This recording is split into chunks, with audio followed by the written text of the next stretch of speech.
Bonsoir, Chag Hanouka Sameach. J'espère que vous avez tous allumé votre Hanoukia. Donc on va étudier ce soir le sujet qui est marqué dans la Gemara. Ner Hanouka, mitzvah lanicha al petar beto mi bachutz, ubeshat asakana, menicha al shulchano vedayo. Ce qui veut dire, la bougie de la Hanouka, la mitzvah est de la mettre à la porte de sa maison, à l'extérieur, sur le public. Et en temps de danger, eh ben on la met sur la table, c'est-à-dire à l'intérieur de la maison, et ça suffit. Déjà, c'est assez surprenant parce qu'on n'a pas tellement rencontré dans la halakha de ce genre-là, on te donne deux options d'emblée. C'est-à-dire, dans une situation normale, la mitzvah est de mettre la chanoukia en dehors de la maison, c'est-à-dire à la porte de la maison, dans le public, à l'extérieur. Et quand il y a un danger, on met ça sur la table, à l'intérieur de la maison. Tov. A priori, c'est une halakha assez triviale, banale. On va voir comment le Rav Kook analyse ce que les Chachamim ont voulu nous transmettre au niveau de notre pensée, de notre manière d'être, au milieu de notre vocation, à travers cette halakha qui paraît être un détail. Alors rentrons directement dans le texte, on est à la ligne 10. Shichuro shel ruach Israël amiyuchad betahorato apenimit me'akat haruach hayevani amitader biyefifiuto achitzona שתחתיה שוכנת כעור וטומאה, השחרור שזכינו לו על ידי התעוררות הקדושה של תחיית הרוח הלאומי על ידי גיבורי קינת הקודש החשמונאים והכהנים הקדושים, הניח את חותמו על מהלך הדורות לכל הזמנים. On reprend. Donc la délivrance de l'esprit d'Israël, qui se spécifie, on va dire, par sa pureté intérieure. C'est ça la vocation d'Israël, la nature d'Israël, c'est la pureté. Délivrance de quoi? De l'oppression de la civilisation grecque de l'époque, qui, elle, se flatte, s'enorgueillit de la beauté extérieure. Ça veut dire, contrairement au peuple d'Israël qui met l'accent sur la pureté intérieure, la civilisation grecque, / l'Europe, l'Amérique, ses descendants, elle met l'accent sur la beauté esthétique extérieure de l'existence, bien que en dessous de cette beauté se cache une mocheté, une impureté. Ça veut dire, c'est ça toute la spécificité de Édom, qui est comparé au chazir, au cochon, au porc, qui met en avant ses deux talons et dire, regardez, j'ai les talons fondus, je suis beau, je suis bien, mais il ne rumine pas. Son intériorité est pourrie, son extériorité est attrayante, et il veut se faire passer pour Israël. N'oublions pas que Esav, qui est le patriarche, on va dire, de Yavan, de la chrétienté, de l'Europe, était le jumeau de Yaakov. Donc c'est un imposteur qui veut se faire passer pour Yaakov. Donc il montre un visage de beauté esthétique à l'extérieur, même parfois de beauté morale, pseudo-morale, et avec beaucoup de bonté de cœur et de générosité, etc. Mais son intériorité est remplie de mocheté et d'impureté. Et il y a eu donc un choc de civilisation entre la civilisation propre israélienne de l'époque, qui elle met l'accent sur la pureté intérieure de l'âme, sur la droitesse, sur la religiosité, sur la sainteté, etc. Mais les Grecs de l'époque qui nous ont opprimés pour nous amener à effacer cette dimension du peuple d'Israël. Et qui a réussi à faire ça? Un nouvel esprit national à la tête duquel se trouvaient les Hashmonaïm, qui n'étaient pas des guerriers, c'était des Kohanim, mais ils ont tellement été apeurés de cette situation de risque d'effacer la spécificité d'Israël, qui sont remplis de courage et ont élevé l'étendard de la révolte contre l'Empire grec, et Baruch Hashem, on a réussi à les écarter. Ce que vient dire le Rav, Haït Nakshut, chez le Ruach Yavan, Im Ruach Israël, on a ligne 14, ce choc qu'il y a eu entre ces deux civilisations, la civilisation propre d'Israël et la civilisation grecque, Zéou Protsetz. Il ne s'agit pas d'un événement ponctuel qui a eu lieu dans l'histoire, c'est un processus à longue échéance qui dure des millénaires. Zéou Protsetz, chez No Posek, Ad Asher Yafu Achayom, qui n'arrêtera pas jusqu'à la fin des temps, le jour de la Géoula, où on aura le dessus, Asher Bo Yen Itzdak Kodesh, et alors la justice sainte du peuple d'Israël aura le dessus sur toute l'humanité, et toute l'humanité reconnaîtra la grandeur et la pureté du peuple d'Israël et voudra adhérer à cette démarche. Mais ceci a commencé à l'époque des Maccabim, et dès lors, ce combat n'a arrêté. Omnam, ligne 17. Koach HaChaim HaGadol, Atamun Ba'or HaTzanoua Shebener HaChanouka. Cette force de vie si grandiose qui se trouve dans le peuple d'Israël, mais qui est enfouie, cachée, dissimulée, dans la lumière modeste de la bougie Tranouka, une petite bougie de rien du tout, qui ne fait pas tellement d'effet, ce n'est pas des grands phares et des grands spots, une petite bougie tremblante au vent.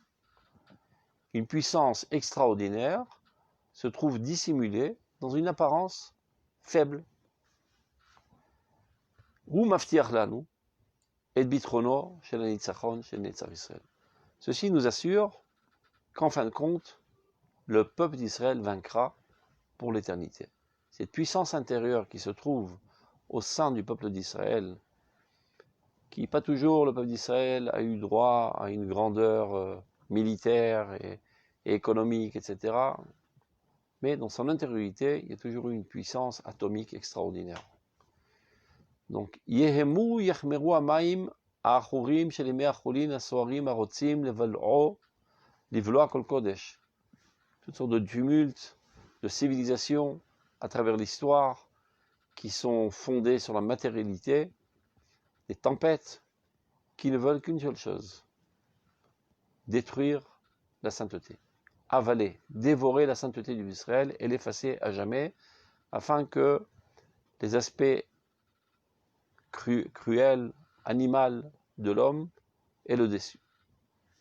Ishtefu be'izuz ra'asha mamlechot v'amamim, et le moment de bruit de toutes sortes d'empires à travers l'histoire, qui n'a pas essayé d'éliminer le peuple d'Israël, qui de manière matérielle, qui de manière spirituelle, aval chosan Israël, la'ad lo im'ad. Mais, quoi qu'il en soit, la grandeur d'Israël ne trébuchera jamais. On aura toujours le dessus. Ils ont tous essayé, et bien ils ont tous disparu. Ema naflu, vanachnu kamnu v'nitodad. Ils sont tous tombés, ils ont tous disparu du podium de l'histoire, et nous sommes toujours là, et non seulement on est là, à leur grande surprise et déception, on est bien là, au centre de l'histoire mondiale aujourd'hui. Ligne 21. Betochiuta shel nishmat ha'adam, dans l'intériorité de l'âme humaine,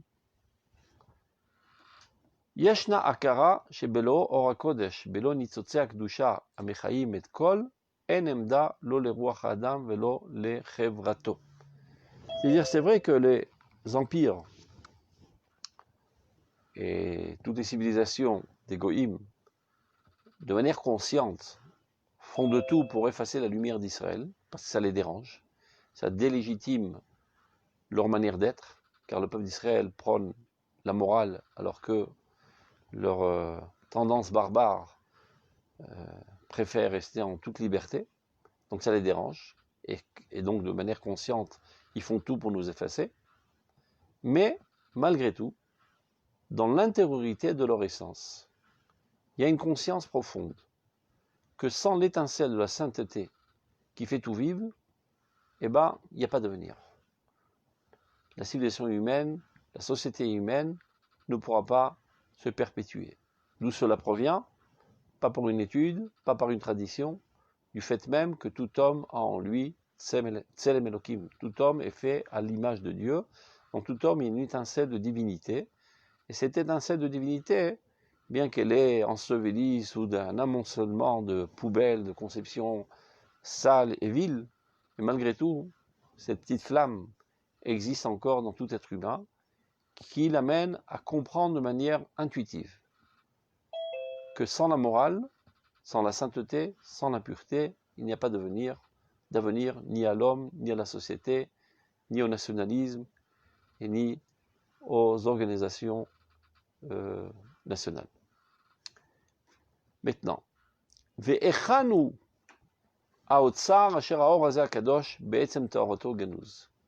Ce trésor dont on parle, cette lumière, cette compréhension, cette source de lumière qui anime tout être humain, où elle se trouve, dans toute sa pureté, Eve Omer Beoto Goy Kadosh. C'est-à-dire, elle est préservée dans un coffre-fort.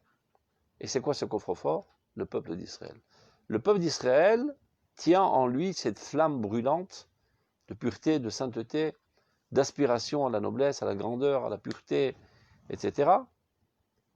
Chez eux, il y a un soupçon d'étincelle qui est animé par cette flamme.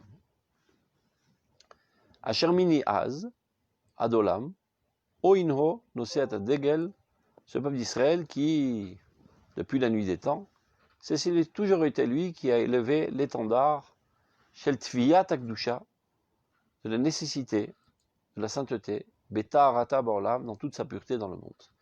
C'est la guerre essentielle du peuple d'Israël. Le peuple d'Israël a lutté de toutes ses forces contre l'Arve d'Azara, contre l'idolâtrie. Notre problème avec l'idolâtrie, c'est pas seulement un problème conceptuel, de ça, à savoir s'il y a un Dieu ou deux dieux, un Dieu dans les cieux ou bien un Dieu dans un bout de bois. Tout ça ne sont que des détails. Le problème essentiel, c'est que l'idolâtrie, c'est-à-dire cette idéologie idolâtre, prône que l'homme parfait est l'homme cruel, l'homme arrogant, l'homme oppressant, opprimant. Car ils disent, quelles sont les forces les plus vives dans l'homme? Les forces de noblesse ou les forces de cruauté, les forces de course après l'argent, après le sexe, après les honneurs? Et bien on voit bien qu'il y a énormément plus d'énergie dans ces domaines, ce qui prouve que ce sont les forces les plus grandes dans l'homme. Alors, si déjà servir le Dieu, servons-le avec nos forces les plus intenses, et non pas des forces faibles. Donc, dans leur sanctuaire, dans lequel ils servaient leur Dieu, eh ben, il y avait de la prostitution, il y avait du crime, et toutes les saletés humaines, pour dire que c'est comme ça qu'on doit servir Dieu, avec les forces les plus intenses qu'il y a dans l'homme. Et le peuple d'Israël dit exactement le contraire. Pour se rapprocher de Dieu, il faut se purifier. Il ne faut pas donner libre expression aux forces animales qui résident au fond du baril de notre personnalité. Donc le peuple d'Israël a toujours été celui qui a élevé l'étendard de l'exigence de la sainteté et de la pureté dans ce monde. Il y a quelqu'un qui a son micro ouvert et que ça dérange, donc faites mute. Tu es là, Eliezer? On continue. Oui, je suis là, je vais. Alors, enlève. Ligne 26. Donc ça, c'est la vocation du peuple d'Israël. D'instaurer une manière de vie, une civilisation fondée sur la pureté et la sainteté. Ligne 26. Beitim normaliot, ce qui veut dire en temps normal. Qu'est-ce que ça veut dire en temps normal concernant le peuple d'Israël? Eh bien, quand le peuple d'Israël vit dans sa normalité. Qu'est-ce que ça veut dire qu'un peuple vit dans sa normalité? Ben, qu'il vit sur sa terre, qu'il soit indépendant sur sa terre, qu'il soit fort et brillant et développé, etc. Et évidemment, la centralité de Israël étant la sainteté, donc vivant en Eretz Israël, sous le royaume d'Israël, sous sa souveraineté indépendante, et avec le Beth Amikdash. Ça, c'est le temps normal du peuple d'Israël.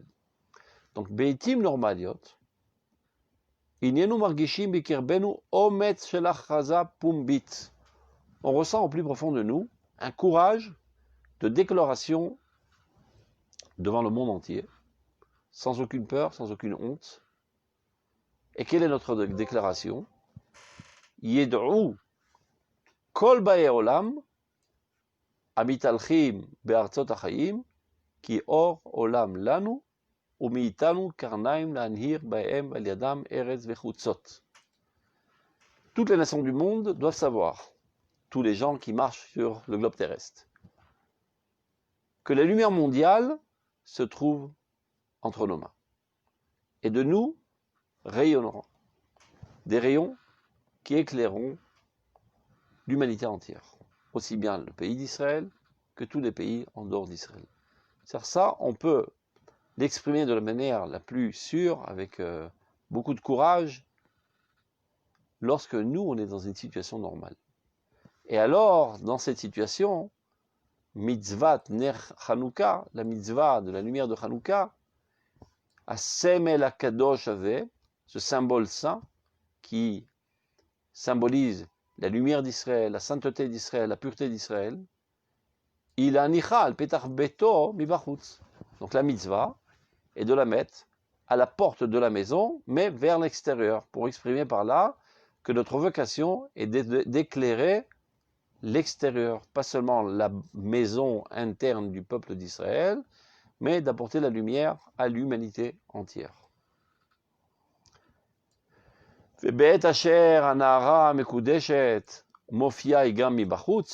Lorsqu'on est dans cette situation de santé nationale, santé de sainteté même du peuple d'Israël, qu'on est capable d'exprimer notre volonté, notre vocation d'éclairer l'humanité entière, il n'y a pas à quoi de faire souci.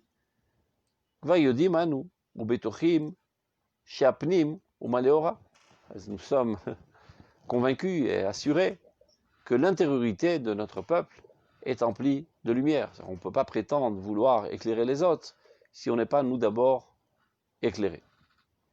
On continue. Donc ça, c'est dans la situation normale du peuple d'Israël. Omnam, cependant, Beshat Sakana, lorsqu'on se trouve dans une situation de sakana, de danger. Bisman Sheruchot Raot Menashvot Borlam, lorsque des sales vents soufflent dans ce monde. À quoi il fait allusion? C'est quoi ces sales vents? Sina Praït à l'Israël, une haine sauvage envers Israël. Val Gizro Amekudash, envers Sarah sainte. Bouse ou mistema, dédain, mépris, haine envers tout le patrimoine saint du peuple d'Israël.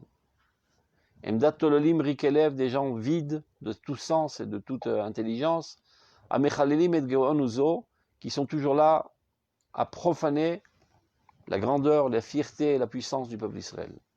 Donc dans cette situation catastrophique, Azanara Mishemi Bachutz Lotuchad, la Giat Amarshakim Avim, Shem Sholtim Sham.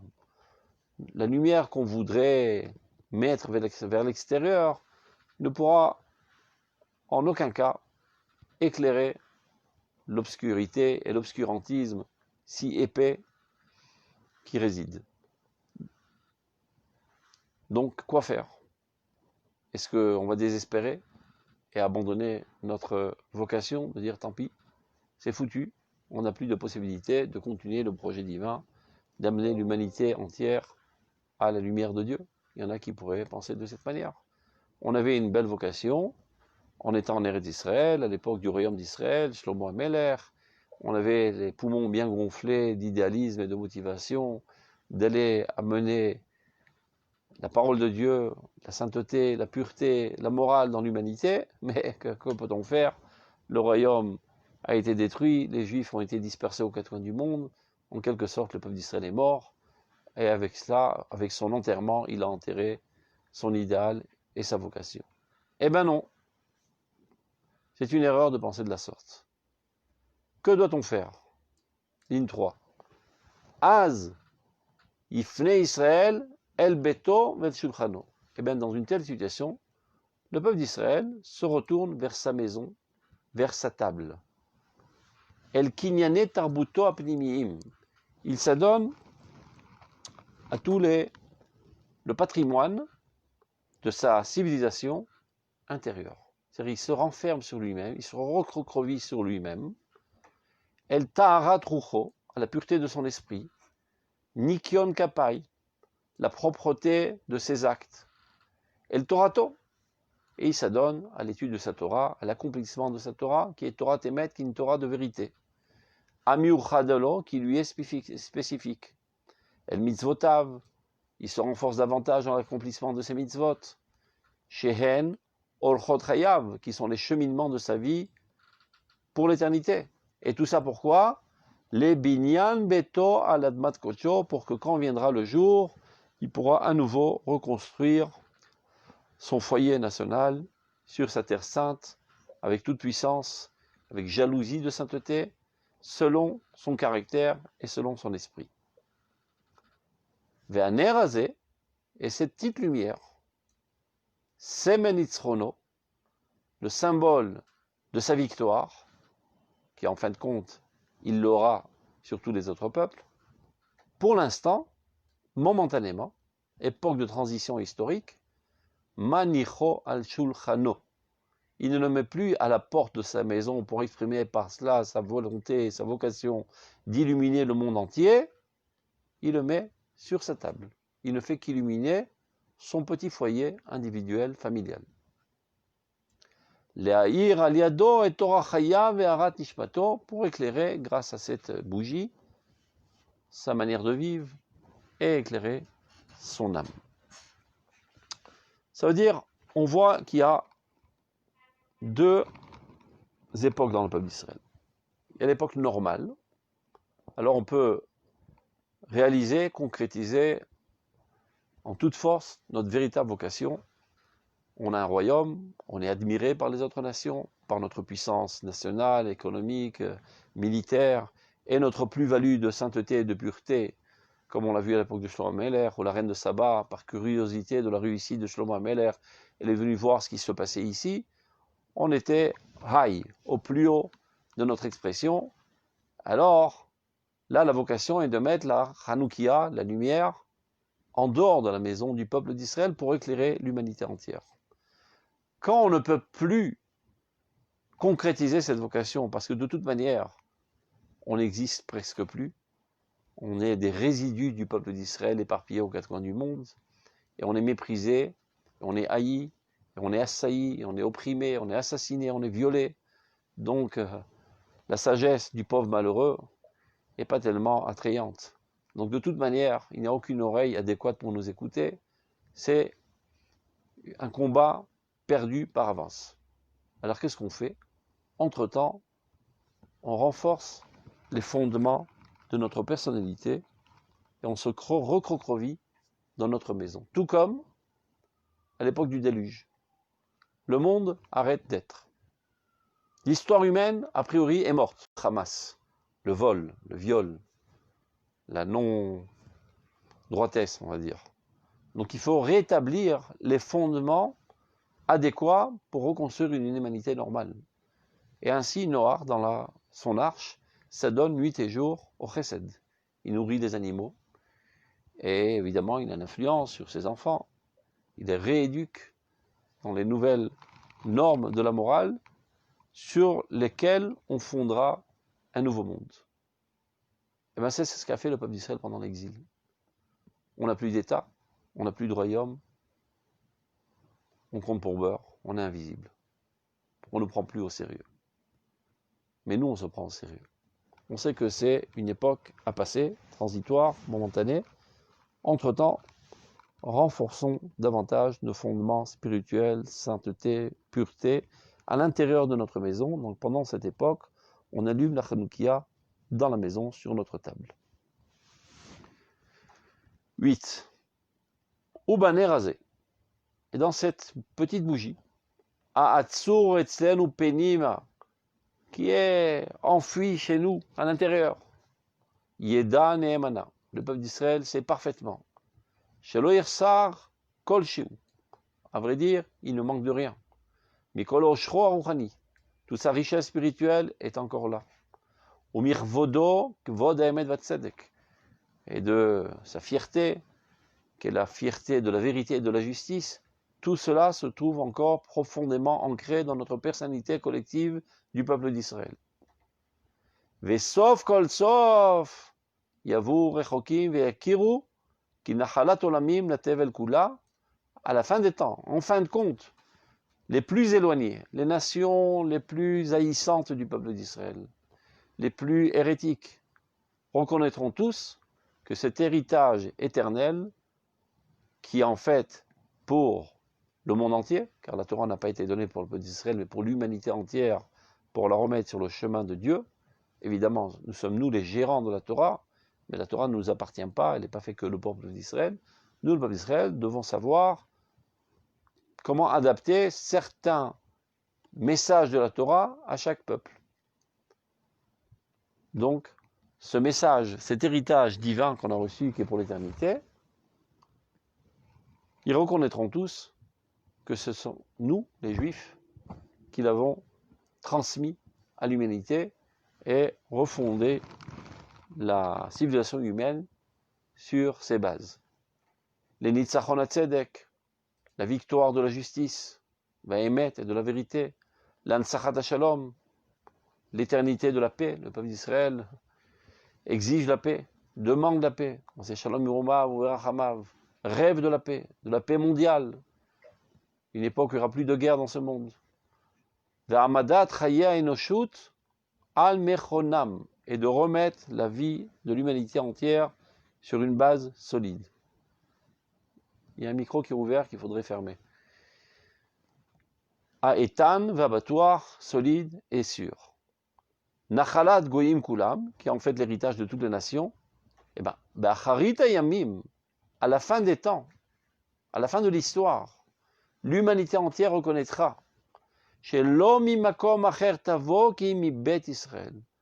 que toute cette richesse, tous ces fondements qui ont sauvé la peau de l'humanité, n'est pas venu d'autre part que de la maison d'Israël, que du peuple d'Israël. Ou mishulchano agavoa, et de sa table haute, taroch lefana shulchan negetzorag, on dit dans le Mizmor. Oh mon Dieu, tu dresseras ma table devant mes ennemis. Dishanta bashem en roshi kosirvaya, et tu as enrichi avec beaucoup d'huile ma tête et mon verre sera abreuvé, pour dire qu'à la fin des temps, l'humanité entière reconnaîtra la contribution centrale du peuple d'Israël à la réussite de l'humanité.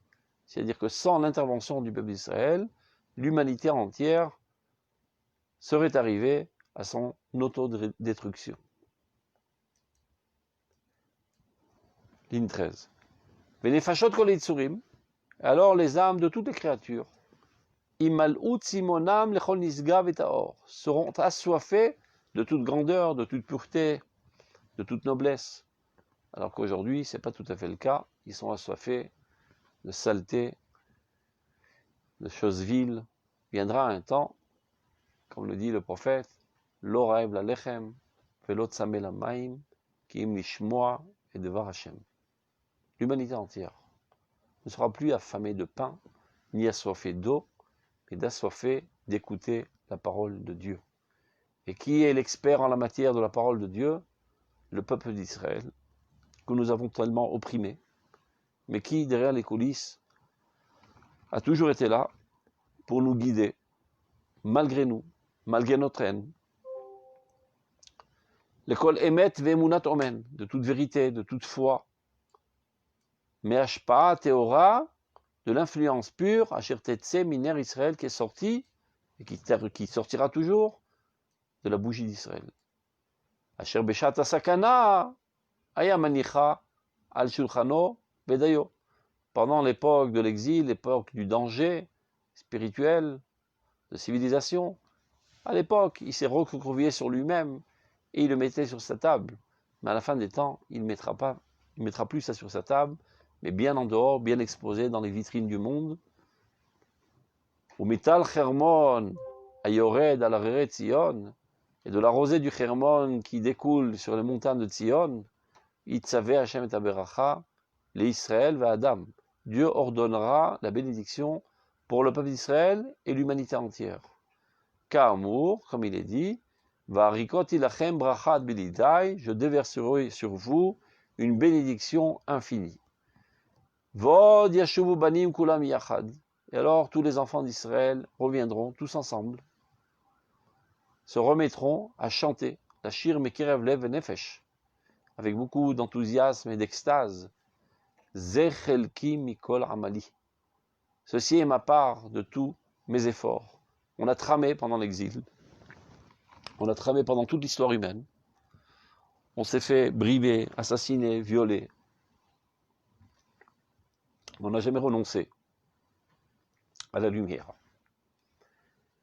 Et donc, toute la lumière qu'il y a dans ce monde aujourd'hui, la réussite mondiale, tout nous revient. Tout ceci est le fruit de nos efforts.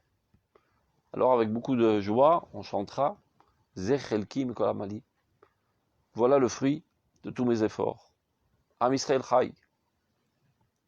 Le peuple d'Israël est vivant. Vechayo yechie, il vivra ad belidai, pour l'éternité.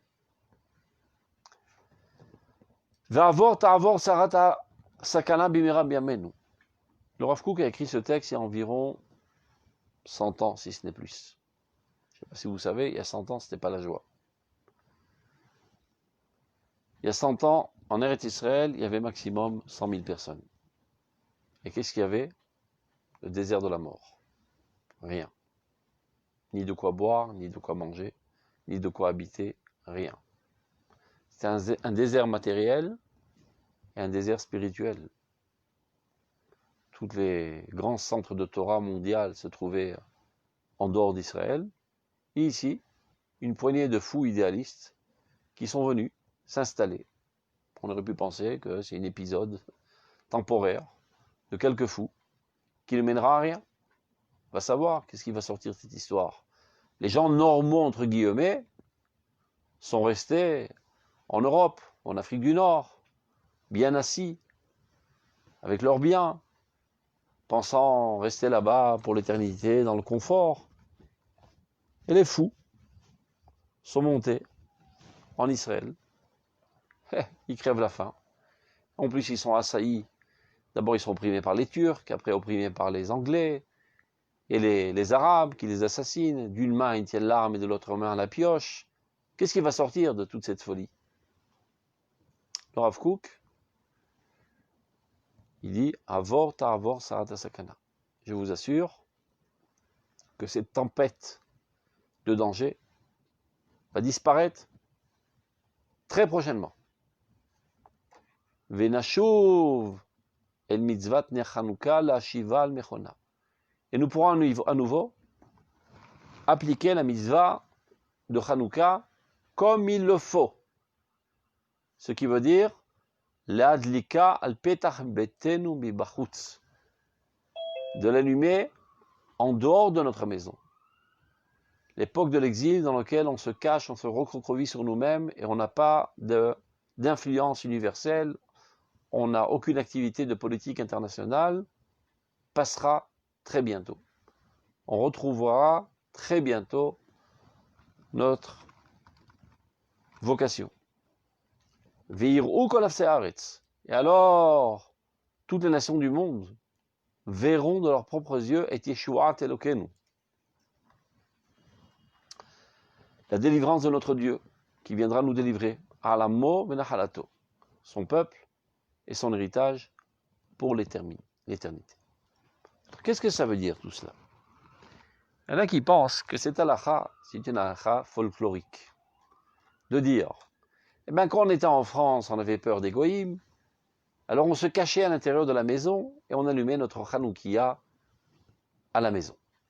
Aujourd'hui, Baruch Hashem, on est en Eretz Israël, on n'a pas honte d'être juif, alors on peut allumer notre Chanoukia à la porte de la maison, à la porte de l'immeuble, en toute fierté. Tout ça, c'est très sympa comme folklore, mais je ne sais pas ce que le Rav Kook veut dire. Il ne veut pas dire par là que tout juif en Eretz Israël doit allumer sa Chanoukia en dehors du bâtiment. Évidemment, il faut le faire parce que c'est la halakha, mais ce n'est pas ça seulement. Il parle du foyer national du peuple d'Israël.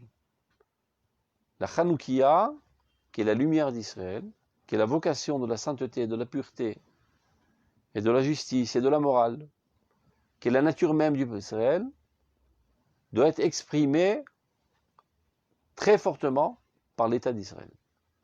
L'État d'Israël ne doit surtout pas se tromper à croire qu'il est un organisme pour se soucier du bien-être des Juifs. Comme les Français. L'État français, eh ben, il n'y a en cela aucun idéal, si ce n'est que l'union fait la force. Ça veut dire, je ne peux pas être en même temps cordonnier, boulanger, et médecin et pompier. Donc il y a le partage des corvées.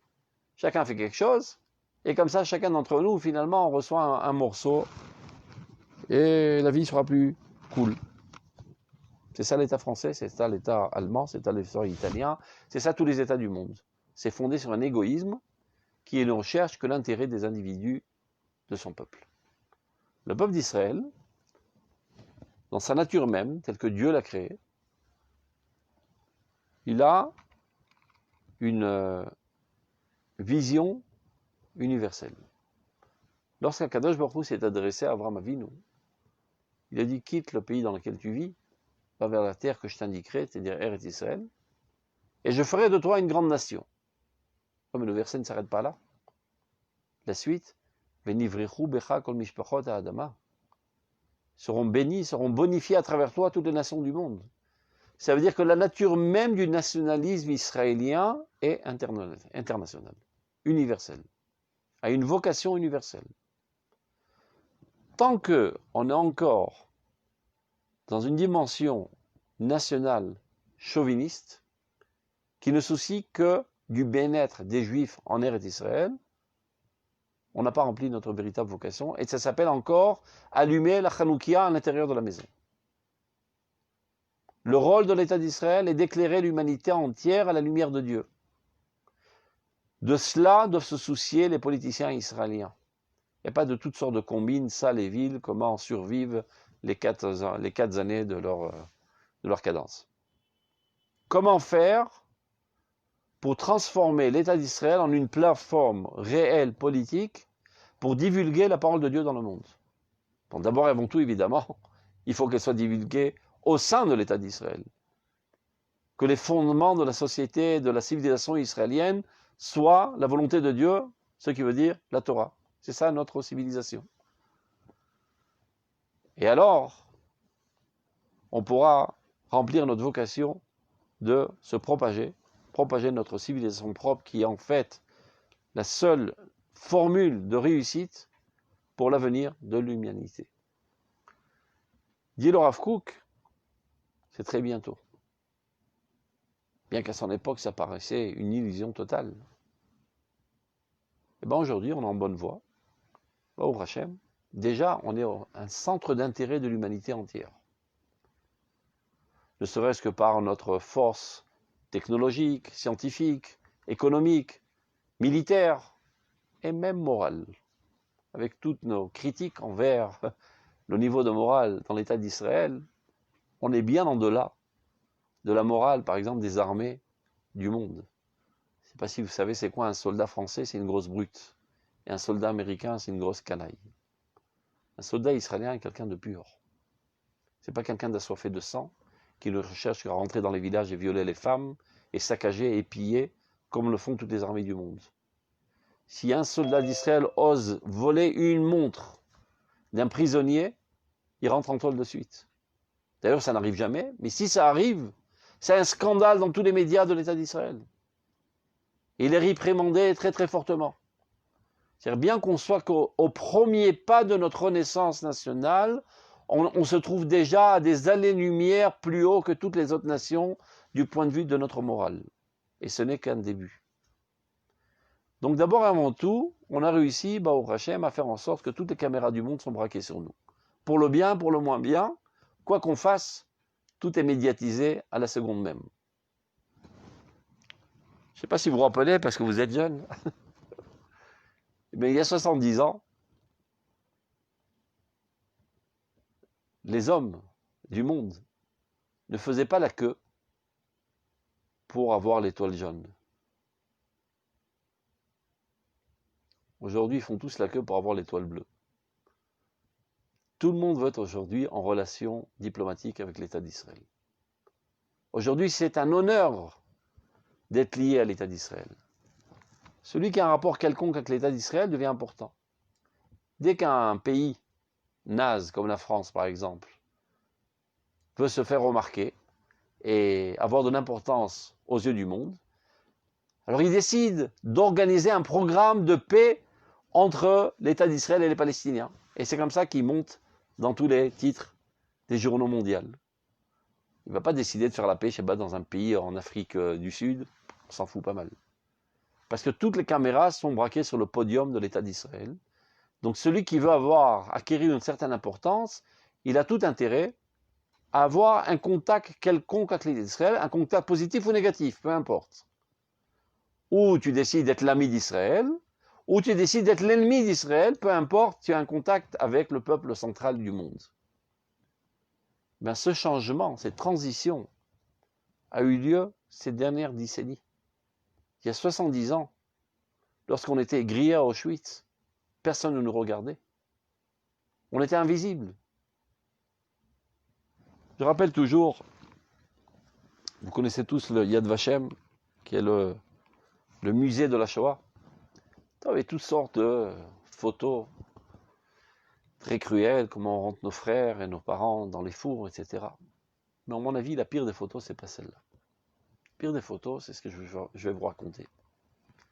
Il y a un petit film de 2 minutes, un petit enfant et une petite fille adossés sur le mur, sur un trottoir, affamés, la peau sur les os. Et sur le trottoir marchent des gens, des hommes et des femmes, habillés mondainement, avec beaucoup de classe. Ils ne les regardent même pas, parce qu'ils n'existent pas, ils sont transparents, les juifs. Comme quand vous marchez, faites pas attention de piétiner des fourmis, ben c'est pareil. Et on voit à un certain moment que par la faim, la petite fille succombe et meurt. Et son frère lui tape sur la joue. Il ne sait pas quoi faire. Personne ne s'approche pour voir ce qui se passe. On ne les voit pas, ils n'existent pas, les juifs. Ils sont transparents. Aujourd'hui, on est visible. On ne peut pas nous contourner. On est là. On est bien là.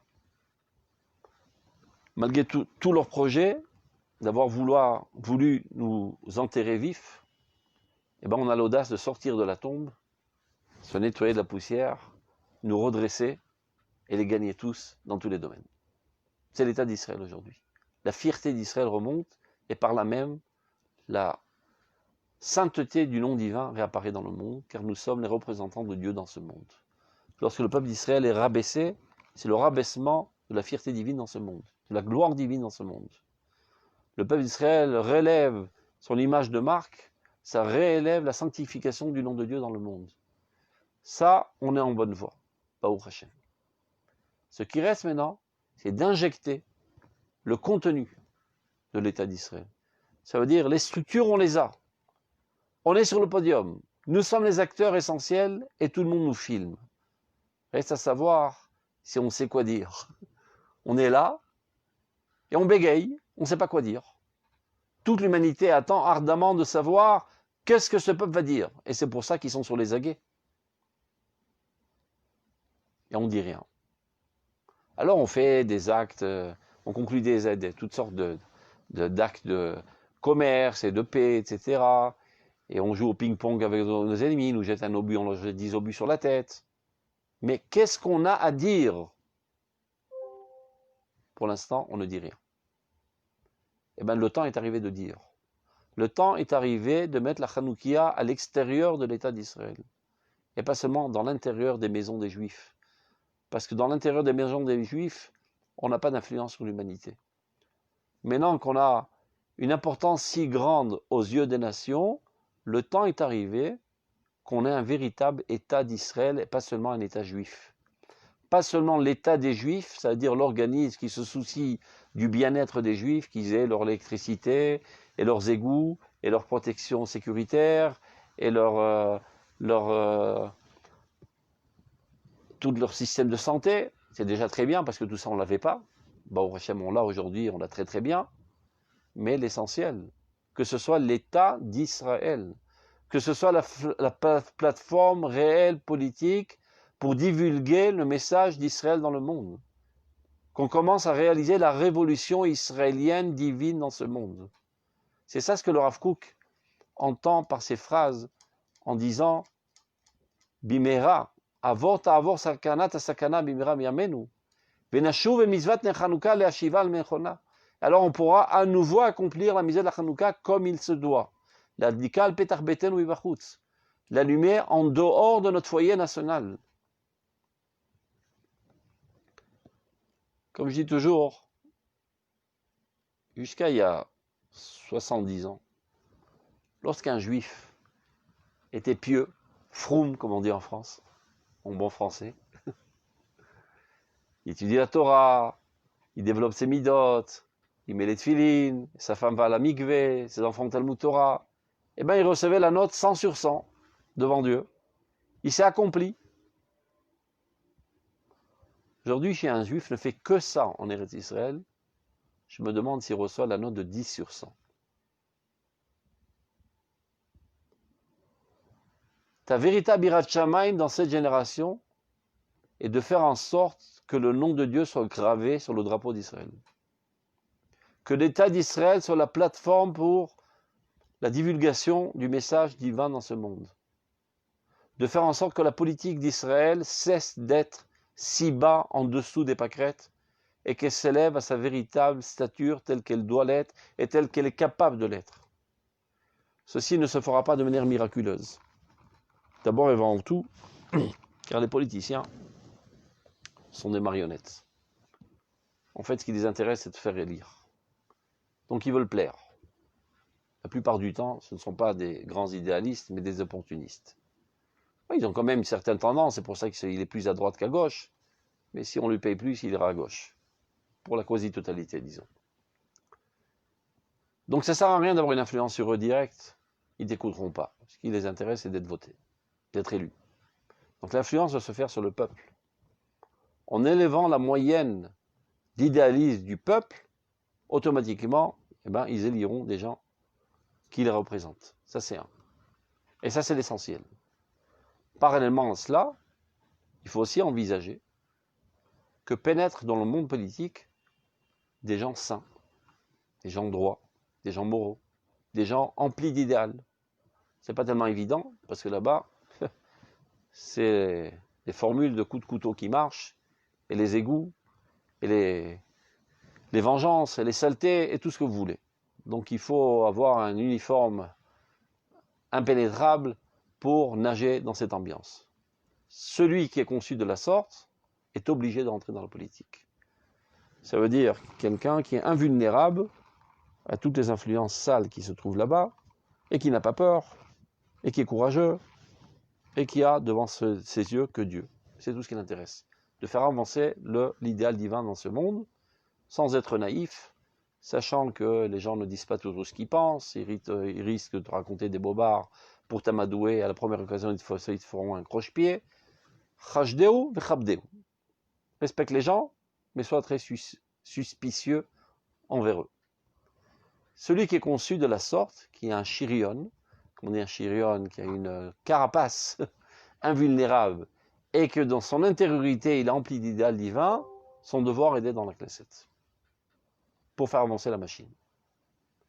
Continuons, terminons par une autre pisca de Rotatria, qui va plus ou moins dans le même sens. Aïdgabrut aruchanit aeliona mechazeket et atranim amaasim.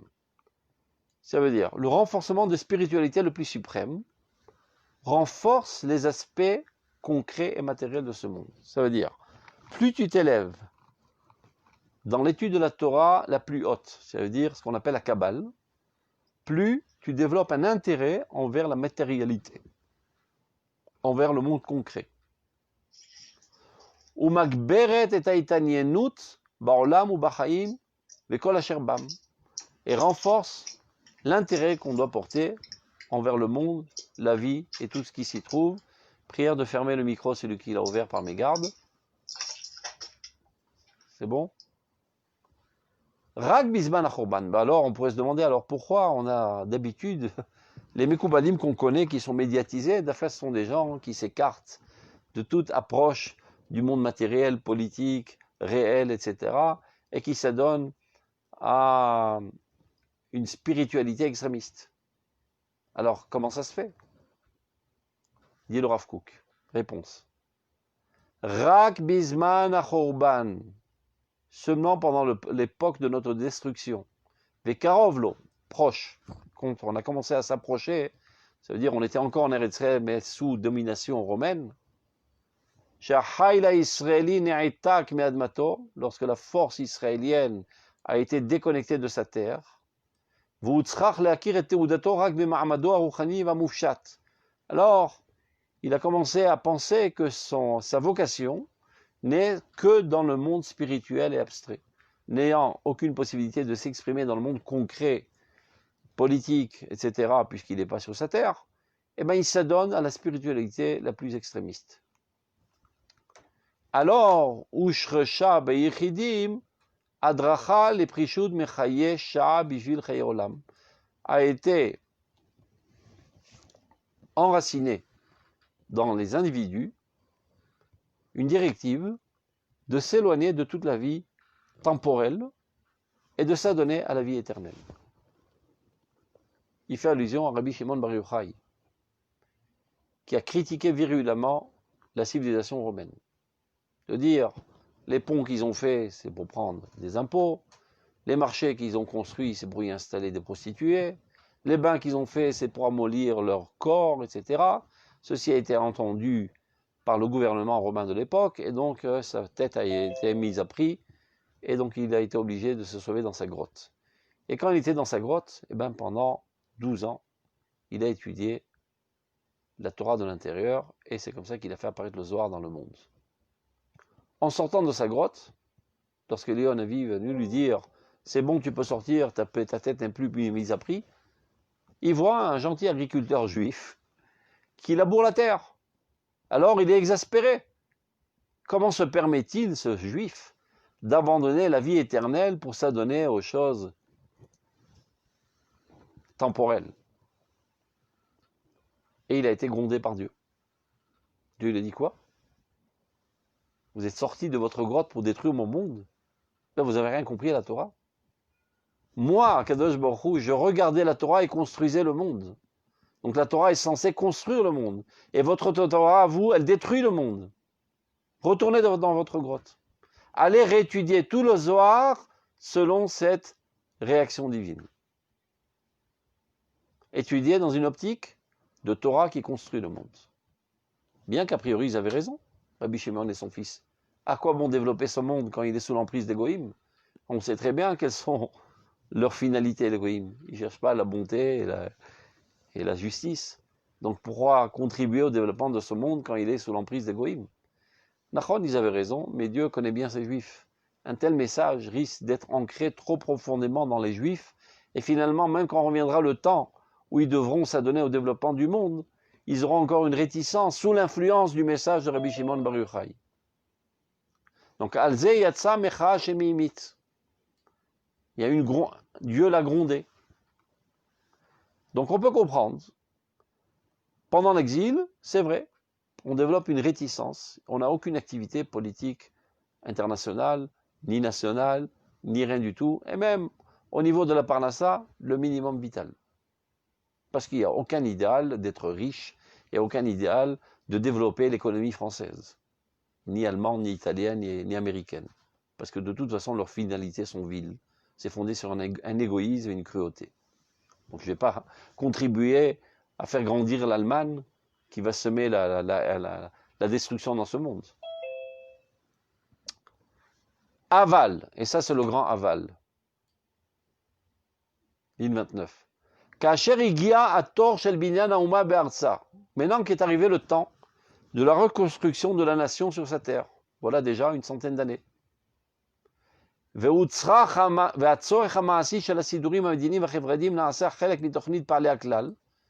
besoin concret de toute l'organisation nationale, sociale, devient aujourd'hui un programme incontournable, nécessaire pour le développement de la nation sur sa terre. Arehem hem gouffé Torah. Celui qui s'adonne à cela aujourd'hui, bien qu'il sache qu'il est en train de construire le corps de la Torah. Il y a des gens des fois qui ont des complexes d'infériorité parce qu'ils n'étudient pas la Torah toute la journée. Je suis de deuxième choix. Mon frère, lui, a réussi à être un Rosh Yeshiva, et moi, je ne suis qu'un ingénieur en informatique. J'ai raté ma vie. Eh ben non. Gouffé Torah. Parce que tu es en train de construire la plateforme réelle politique à partir de laquelle sera divulguée la Torah dans le monde.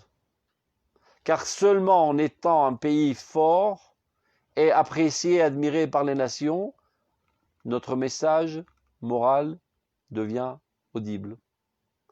Lorsqu'on est dans la cendre à Auschwitz, personne n'a envie d'écouter notre Torah. Ça prouve bien que cette théorie nous a amené à notre destruction. Lorsqu'on est admiré par les nations, alors on essaie de comprendre quelle est la formule de notre réussite, la Torah. Donc tout celui qui s'adonne aujourd'hui de manière concrète au bon développement de l'État d'Israël, qui sache qu'il est Asuk Bakodesh. Son activité est sainte. Il est en train de construire les fondations solides sur lesquelles peut être construit le bâtiment de la sainteté universelle. Gouffé Torah. Il y a Gouf Torah, Nefesh Torah, Ruach Torah, Nishmat Torah, plusieurs niveaux de Torah. Et bien lui, il s'adonne au corps de la Torah. Comme Moshe Rabbeinu, c'est quelqu'un de très grand, mais où repose sa grandeur? Dans un corps. Et ce corps, il était solide. La Gemara nous explique comment Moshe Rabbeinu était quelqu'un de balèze, qui a pu lever les lois, les tables de la loi qui pesaient quelques tonnes, et qui adressait lui-même le Mishkan, c'était encore quelques tonnes, et qui était un vaillant guerrier qui lui-même a mis à mort le roi du Golan. C'était pas quelqu'un de faiblard, Moshe Rabbeinu. Mais évidemment, une âme si grandiose, si puissante, a besoin de fondations très solides. Donc on parle maintenant de l'âme de Klal Israël, qui est censée amener la justice divine dans le monde entier. Donc il faut un corps national, des structures nationales très très fortes. Donc ceux qui s'adonnent au bon développement de ces structures, qu'ils sachent que leur activité, c'est de la Torah. Hem hem gouffé Torah. Vechol ma shitcharvu agormim hama'asiyim, vitbassasu yoter ifal haruach hamalek dusha v'cheyemet al olam v'lachayim. Et bien au contraire, plus s'élargissant, plus se développeront toutes les structures du monde concret, alors plus l'esprit d'Israël pourra reposer avec beaucoup plus de vigueur. Et alors seulement la lumière d'Israël, cette Chanoukia d'Israël, pourra éclairer le monde dans toute la beauté de sa splendeur. Je ne peux pas allonger parce que j'empiète sur le discours du rabbin prochain.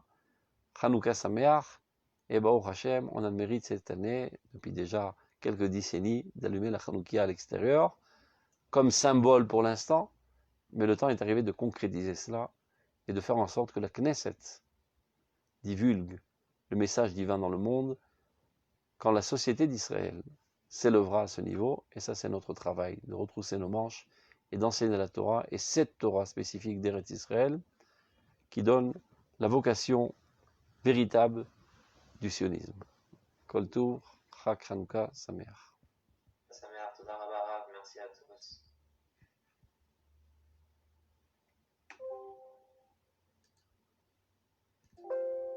Comment on dit ça? איך אני מכבה את זה? אתה מכבה?